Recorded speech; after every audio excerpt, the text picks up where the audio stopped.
What's up, guys? Welcome back. Another video talking about employees, how to keep track of them, how to make sure they're getting the most from you and you're getting the most from them. The two-way part of the relationship is the most important part that I've learned through the years of dealing with employees, both management employees and field employees. Today, we're going to be talking specifically about field employees. And what we're going to be going over is how we go over annually and use this construction employee evaluation form to sit down with the supervisor and the employee and just see where they are, how they progressed in the year before, and keep track of growth, whether or not they're meeting their full potential, and whether or not they're doing the right things for you in the field. By that, I mean our field technicians are like tiered 1 through 4 and basically go from like helper to can do anything or do most things.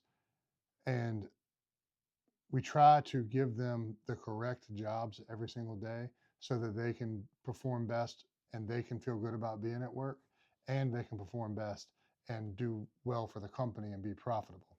It's a delicate balance, but if you can figure it out and you can balance the two, both making your employee feel like they're appreciated and they're doing what they're supposed to be doing and the company can make money, then you're going to be in much better shape.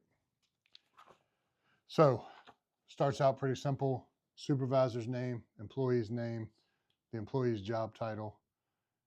Basic questions: employee has completed all the task assignments on the scheduled time period. And we have a 1 through 5 disagree to agree, so we just circle it. This paper will be available for download below. So if you don't follow along or I lose you while I'm pointing at stuff, then you can download it and check it out. And if you have any questions, please leave a comment. Or if you have a better form than what I have, please share it with me. I'd love to see it. Number 2, employees obeyed all rules and construction and safety instructions. Disagree to agree. Employee clearly understood and carried out the duties and instructions given by supervisor. Employee was eager to learn. Employee has followed the guidelines and instructions of the procedures. Employee has used his or her time effectively. Employee has been influenced by customers, tenants, or staff. So this one is a weird one, probably for most people, but for me in our business, we do a lot of work in group homes for adults with disabilities. And the staff that work in those homes, they're fantastic people and they care and they're really doing the best they can to take care of individuals who can't take care of themselves. However, they have no sway or input really in what gets done or doesn't get done in the homes. Their upper management dictate that very thoroughly. So sometimes our employees will run into a problem where someone will say, hey, while you're here, do this. And if the employee does that, we can't really bill for it because the people that pay the bills didn't ask us to do it. So it's one of those things that we have to keep an eye on a regular basis at our company.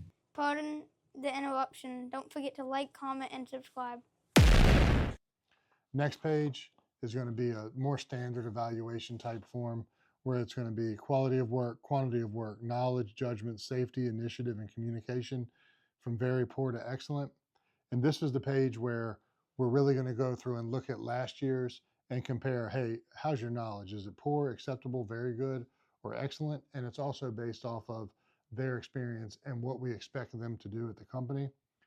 We're going to write any comments. We're going to ask them their opinion. We're going to have them tell us what we could do better. We're going to have them say, hey, it'd be a lot better if it was spelled out like this when I did that type of job. And we're going to take these notes.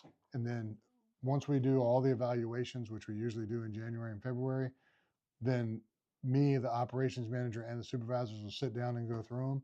And we'll say, man, look, we really have an issue with this. We have an issue with that. This person's doing great. That person's not. We need to keep an eye on this and we need to keep an eye on them. So you could try to just keep track of everybody that works for you and know what they do and what they can't do and keep track of their performance and keep track of what they're learning and what they're not learning. But as you scale and as you grow, which is what I hope that all of you want to do, it's going to get to the point where that's untenable. And when you have more than, I would say, 6 to 8 field employees, once you cross that 9, 10, 11 threshold of field employees, there's no way to just keep track of it in your head. Doing something like this will help you keep track of it, keep it in their file, and you'll have something to go back on when someone comes and complains about this or says they're not making enough money or they say they deserve this. you can come back and look at this and say, well, you know, you signed this and you said that what you were doing was not good. Your quality of work was poor because you had this going on or that going on.